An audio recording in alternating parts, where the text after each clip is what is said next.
Chapter 1. The Beginning of the End. I sat in my hotel room with the contents of my grandfather's leather suitcase strewn on the unused bed. My head was in my hands as I sat across from the old beast. She hadn't made it. The 58 typewriter was inextricably jammed after its journey and interrogation by the Cuban guards who'd pulled me aside at the airport. And now the goddamn thing didn't even work. The cool marble floor was calming in its unnecessary elegance. I had hoped to type something on hotel stationery before the typewriter jammed.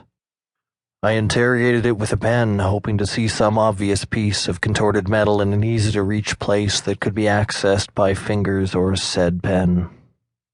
Rotating and shaking the metal beast while fuming smoke like Castro himself, I saw nothing. Dejected, I butt out my cigarette and set the typewriter beside the flat-screen television. I had come to Havana to write, but now could only absorb. The L-shaped hotel cupped the pool below my room. Up the road from the Copacabana, the 500-room hotel in Miramar was mostly empty.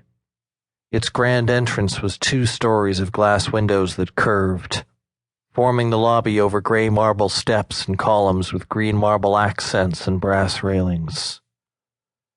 A plaque commemorating Fidel Castro's official opening of the hotel stood at the entrance and, inside, the lobby was big as a football field and encased in glass that vaulted to form the ceiling. While the outside of the hotel was sealed from the street with steel and glass as in any other building, the stucco insides of the hotel, hallways, staircases, restaurants, and public areas were open to the sea air. Curtains blew, and the central gardens rustled in every lick of wind. Upon my arrival, I'd given the porter 2 pesos to take my bags up to the room, and I tipped my driver from the airport. My room had been ready, and even though I had stopped for an espresso at a roadside stand on the way, I strolled into the grand lobby for another.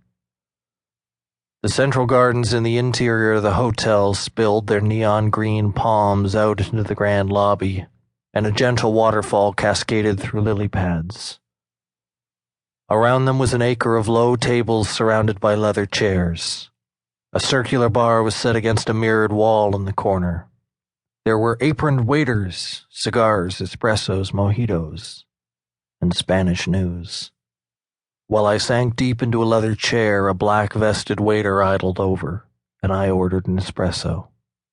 "Yes, sir, 1 cafe," I said politely, nodding my head.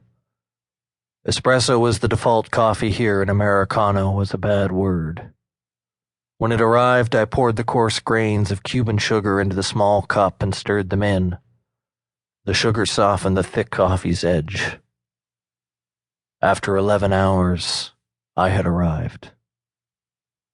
Caffeinated, I had wandered the wings of the hotel, past the gift shops, the gym, the hairdresser, the humidor, and finally to the street-side cafe where seafood was the cheapest item on the menu, and the salad bar was prohibitively expensive, filled with nothing but tomatoes and olives, and always closed.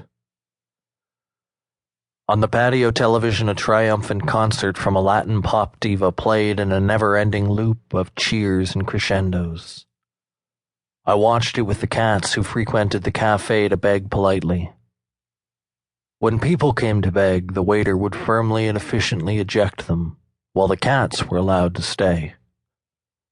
I returned to my room while the breeze blew through the central gardens and whispered down the long hallways, stacked row on row, up and up to the sky.